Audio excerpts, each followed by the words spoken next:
Good morning. I'm joined by our Mayor Brandon Scott, our Council President Nick Mosby, State's Attorney Marilyn Mosby. I'm also joined by our lead consent decree monitor Ken Thompson, and of course our lead surgeon here at Shock Trauma, Dr. Scalia.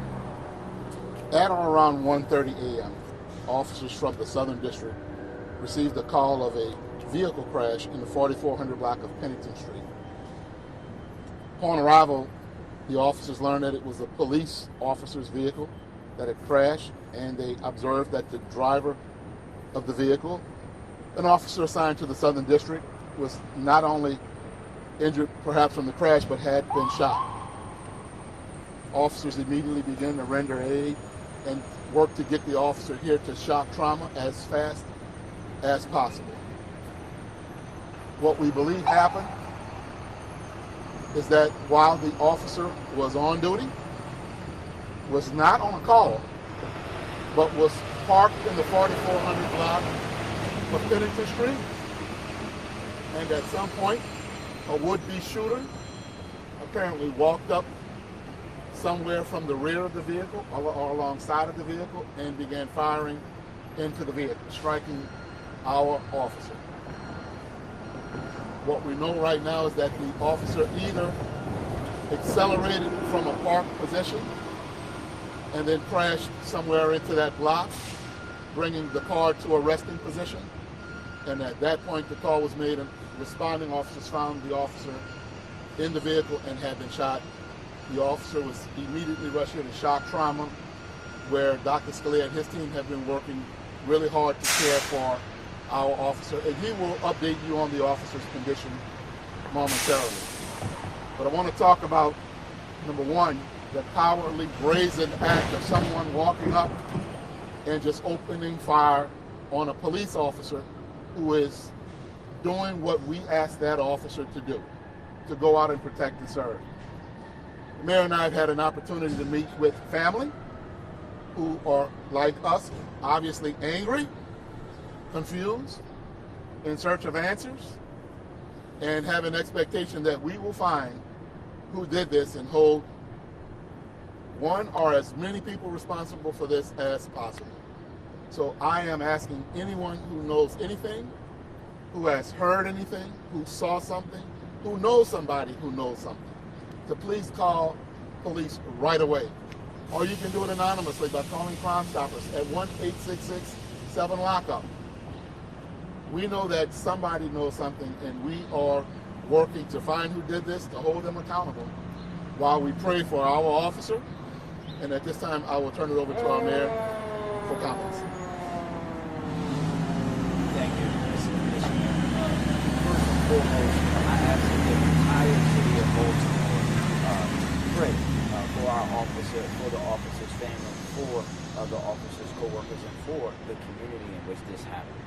As the commissioner said, this is a cowardly act, and we have a coward on the loose in Baltimore that we must and will find, and that we have to go after someone who was so cowardly that he didn't have the decency, really, to face this officer who's in this neighborhood to protect, who's there because of the issues that's been happening, who's doing the things that so many people are afraid to do, put themselves at risk in order to protect other folks, those who are in their most desperate need. That is what our officer was doing in that neighborhood in South Baltimore.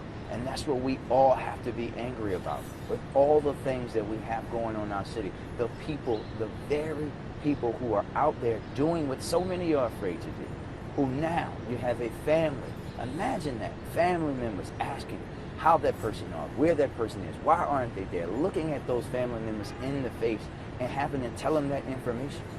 We have to step up as a city. We're asking anybody that knows anything to tell us, and we don't really give a damn how we get it. Somebody knows. We need the information so that we can get this coward off our streets, so that we can bring peace to this family, peace to that community, so that we can hand them over to the other parts of the criminal justice system, because we will not allow folks to just think that they can take out anybody in our city. And especially when you're talking about people who go out to protect us each and every day. And I think we all have to do a gut check about the kind of people we allow ourselves to be around, people who know. There's somebody who knows right now, and you should look at yourself and think about how you would feel if your family was facing this as we go into the holiday season, and have some decency and say what's needed to be said so that we can get this coward off the streets of Baltimore. And I'm now turn it over to our council president, Nick Moser.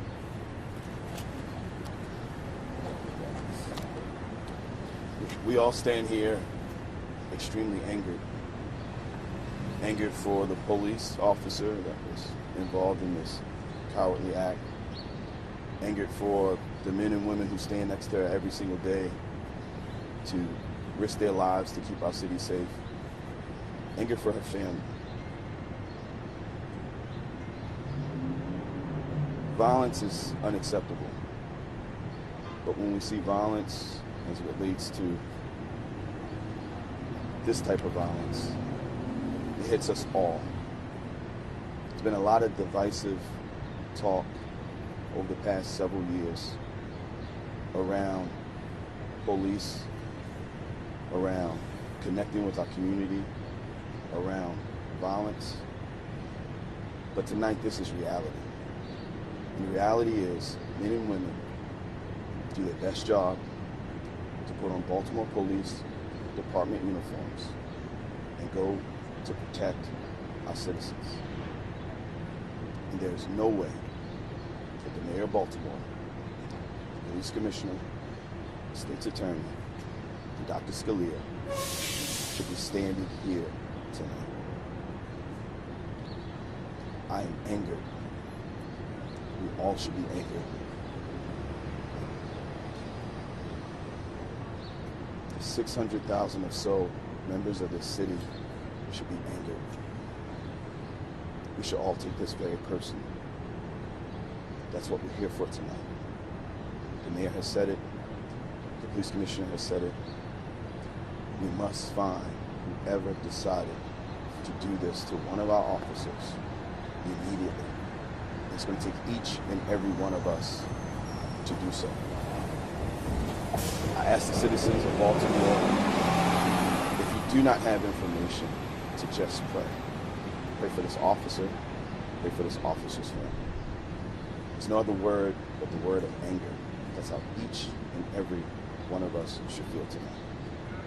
Thank you, Steve. At this point, I'll turn it over to Dr. Scalia. Good morning. At approximately 2:15 this morning, we admitted a police officer with multiple gunshot wounds. The officer is critically ill with life-threatening injuries, on full life support, now in the operating room for life-saving surgery. Very hard to know where we go from here, but prognosis at this point is guarded. I would say we will know more in the hours and days to come. We're certainly doing our best to keep this person both on earth and to recover as best we can. So once again, we are pleading with everyone, anyone who knows anything or anyone who knows something, to call us right away or call Crime Stoppers anonymously at 1-866-7-LOCK-UP. This was a very brazen act. We absolutely are going to do everything within our power to find who did this and bring them to justice. We've talked to this family. This family is depending on us to do what we do for this officer, the same way we do it for every victim of a shooting and every victim of homicide. And now we have a family who's praying for their loved one, and we will pray for our officer. I ask you to do the very same. This time we'll take a few questions. We're not identifying that as of yet. We've identified some families, but perhaps not all. We're trying to make sure, out of respect for the family, at their request, we're not identifying the gender of the officer at this time, the name and or gender. Were they assigned to that area? They were assigned to that area. You said he or she was The officer was actually on duty. On duty in a marked police car. Was the officer able to radio in what had happened to get help?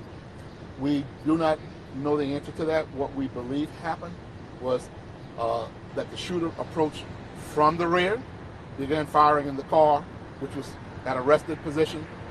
We know the car left that position, went into the block and crashed and came to a rest. We do not know at this time if the officer had an opportunity or actually radioed in. All we know is that the officer was shot at a rested position, accelerated, and then came to a rest further in the block. How were officers able to find out that this had happened? There was a call that came in for a vehicle crash. Do you know how long the officer was there injured before the crash, before you guys got there? We don't have the answer to that. Those are things we're working through the investigation to find out. What does it say about violence in the city when even a Baltimore City police officer is not safe in the streets? It says that there are some people who are just committed to violence and are committed to committing and determined to commit very brazen acts. We have to change that. That's why this United Front is here, to change that. And we will. You don't know why people do what they do. It's wrong, it's cowardly, it's brazen, it's wrong on all levels. And as sure as my name is Michael, I am committed to changing it. Can you comment how many times the officer was shot? Don't have that information. That's Dr. Sclair or the medical team might know that. What we know is that it's at least 2, but could be more. Are there any shot spotter cameras in the area that alerted you to a shooting in that area? All we have right now is that we responded to a crash, and that's the only information we have at the moment. As we get more information about the officer's condition or the status of this investigation, we'll be more than happy to update you and bring you further details. Thank you so much.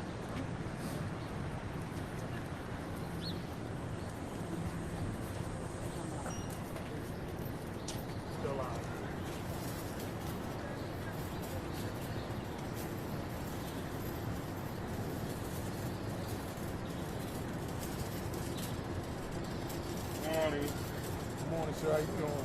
I'm good. I know on TV. All right, guys. Have a good day. Thank you. Take care, sir.